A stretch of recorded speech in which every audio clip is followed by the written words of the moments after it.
This video is sponsored by Zocdoc.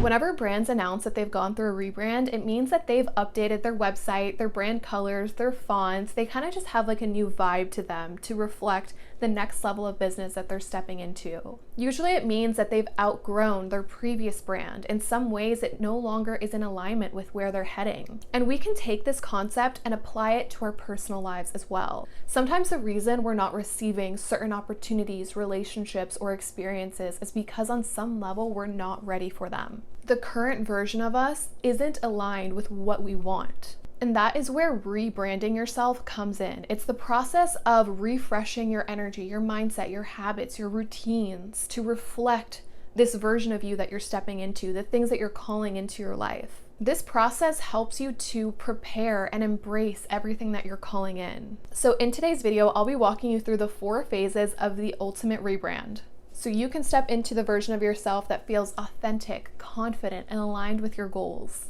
And this is the perfect video to watch in the beginning of the year because we still have time.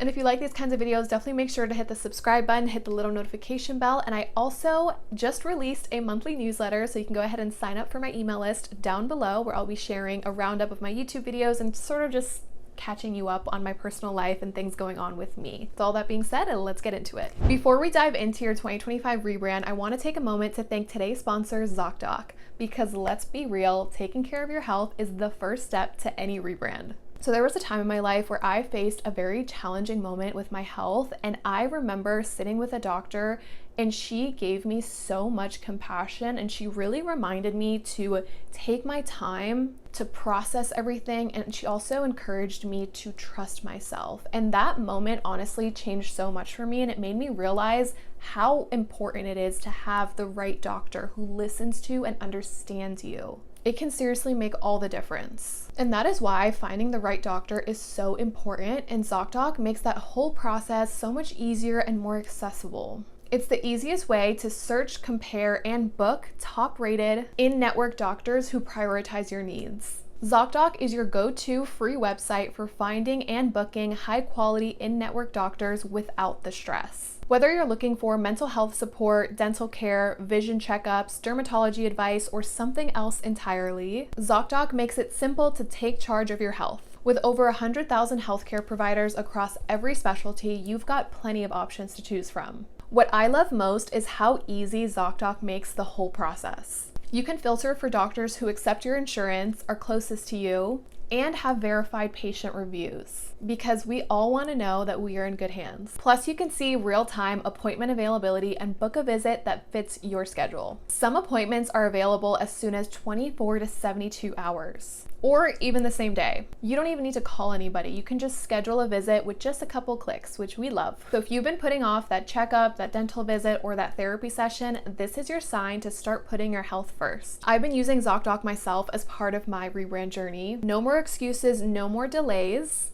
It's time to feel my best so I can be my best. Head to Zocdoc.com/Natalia to find and instantly book a top-rated doctor who's ready to help you tackle your health goals. Rebrand is not just about looking good, it's about feeling good. Let Zocdoc help you take that first step to a happier, healthier you, because you deserve it. So like I mentioned in the intro, brands go through this process of rebranding all the time. Whenever they feel like they've outgrown their previous brand and it doesn't reflect what they're stepping into next. But when they're in this rebranding process, they don't start with the colors, the fonts, the logo, the things that we see externally. They start within.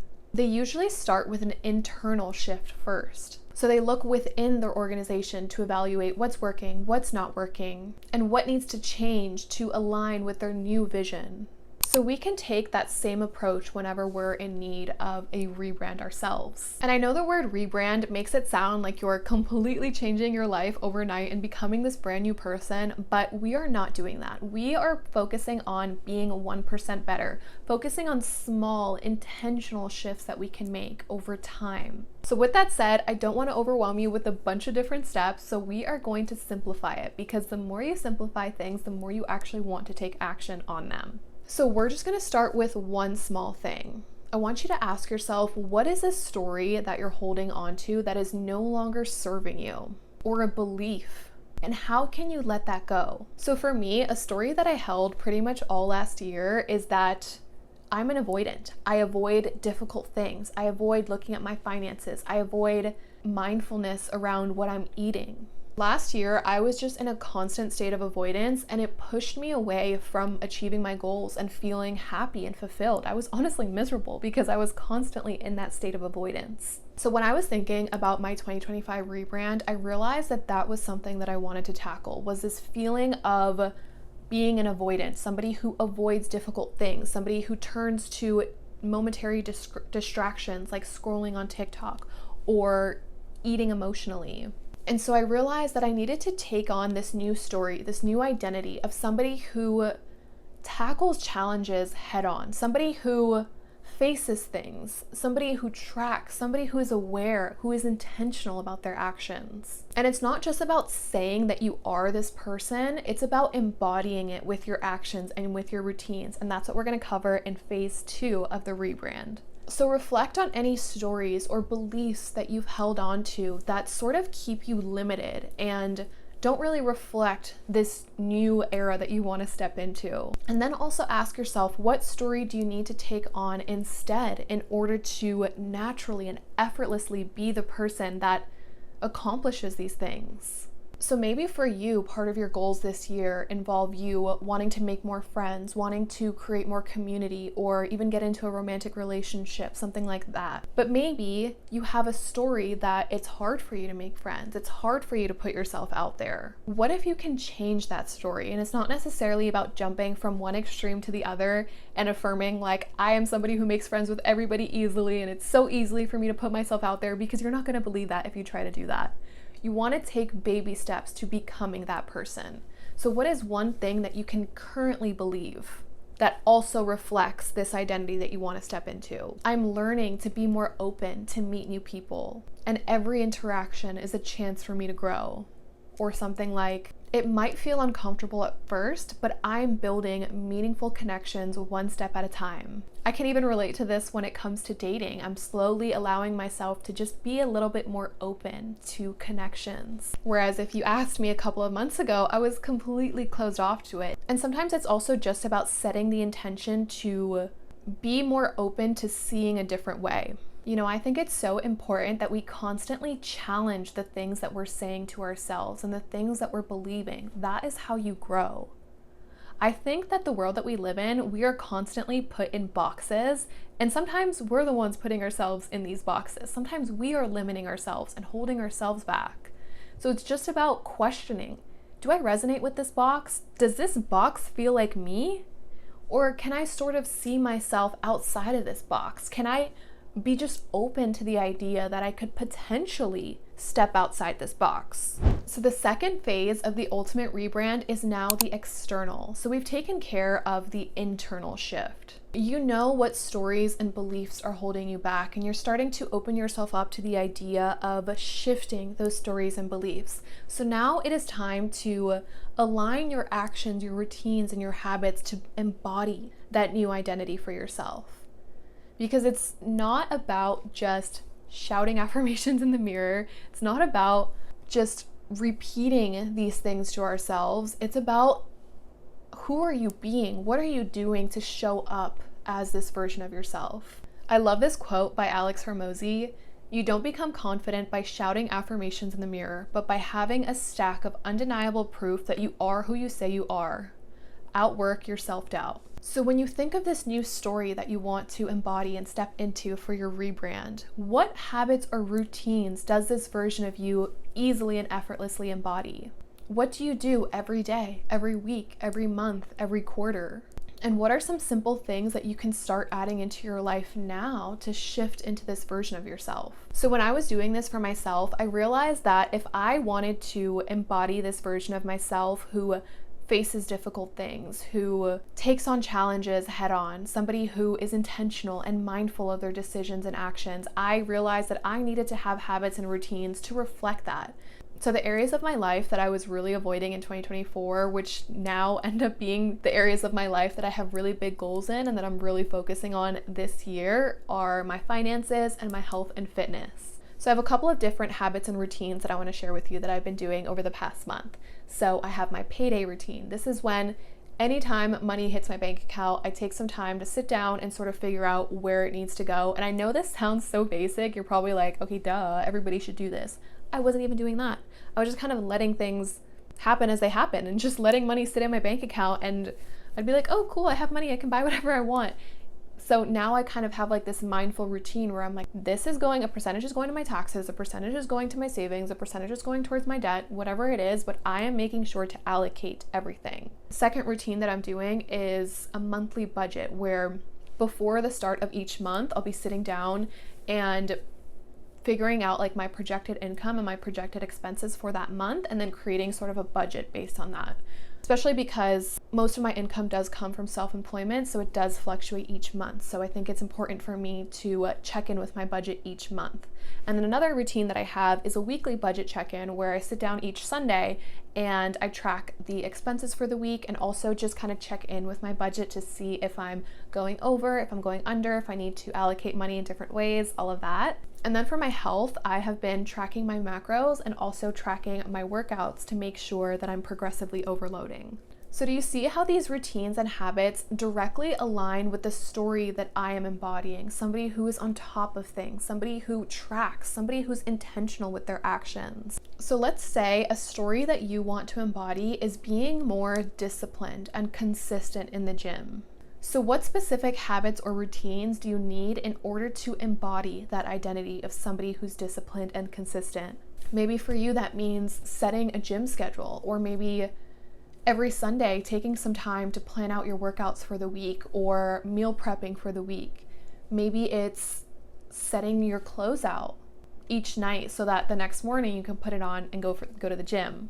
We don't always need to completely overhaul our life. Sometimes it's the little things that we do that make the biggest difference. And I'll actually be having a video coming out very soon all about micro shifts, so definitely make sure to stay tuned for that one. I think another key part to the external phase of a rebrand is also checking in with your environment. You know, you're doing all this work on yourself, on your mindset, on your habits and your routines, but is your environment supporting that new version of you?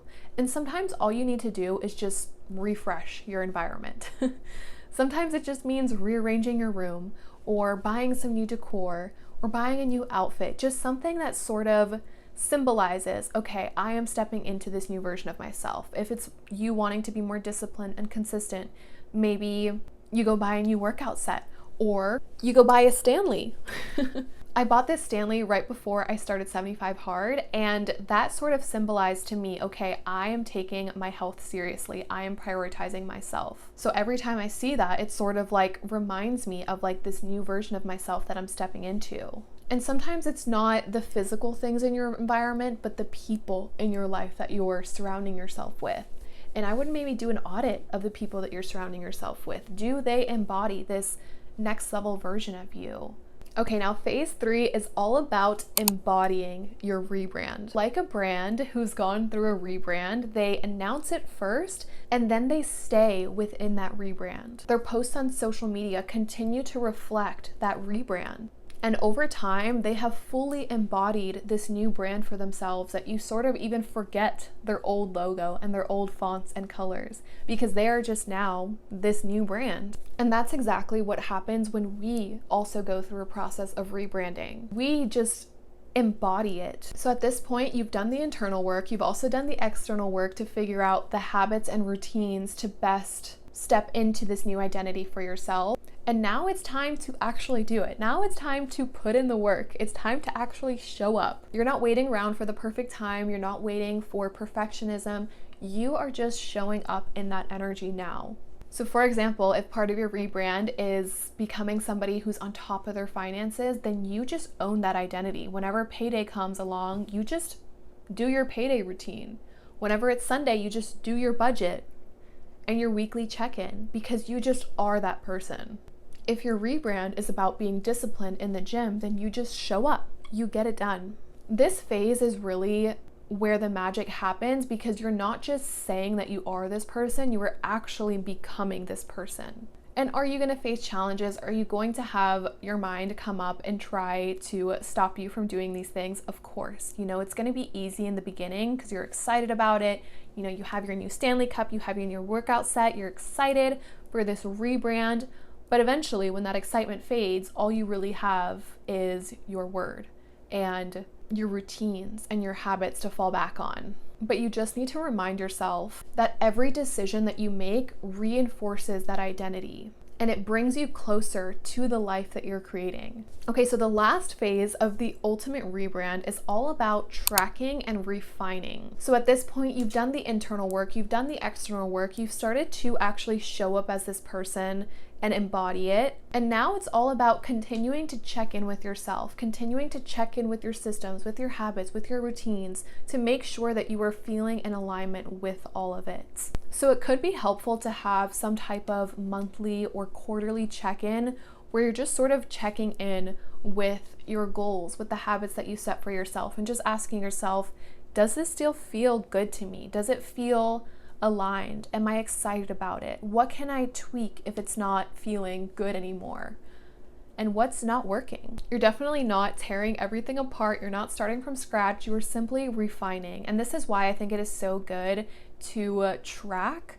Like, that's something that I've really been experiencing now that I'm super on top of my finances and I'm also tracking my macros, is it's a lot easier for me to refine and to make adjustments because I have so much data. Like, I have so much data on what's working and what's not working with my budget. I have a lot of data in my macro app where I'm able to see, okay, this is exactly why the scale isn't moving. I can now pull back on this. And I also am working with a coach, so she's able to help me and like say, okay, we're gonna pull back your calories just a little bit, and we're gonna add, a little bit more cardio this week, and just making small refinements over time so that you can continue to see progress towards your goals. And a lot of times it is helpful to get help, whether that's with an accountability buddy or like me, like I'm working with a coach for my nutrition and also my workouts, and that has really been helping because we have like accountability, and I also have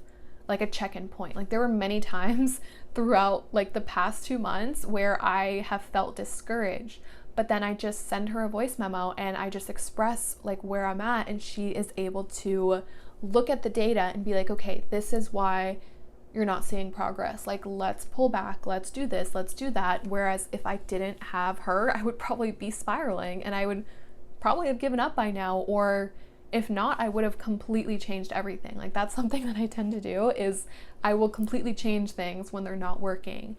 And so sometimes it's just about sticking things through or like making small refinements. We don't have to throw out our plan completely, but maybe we just have to make small, tiny little bit refinements. I think that's going to be it for today's video. Thank you so much for watching. I really hope that you enjoyed this video on creating your ultimate rebrand for 2025. And I would love to know, what story are you letting go and what story are you embodying? So leave me a comment down below. And again, thank you so much for watching. I will see you in my next video. Bye.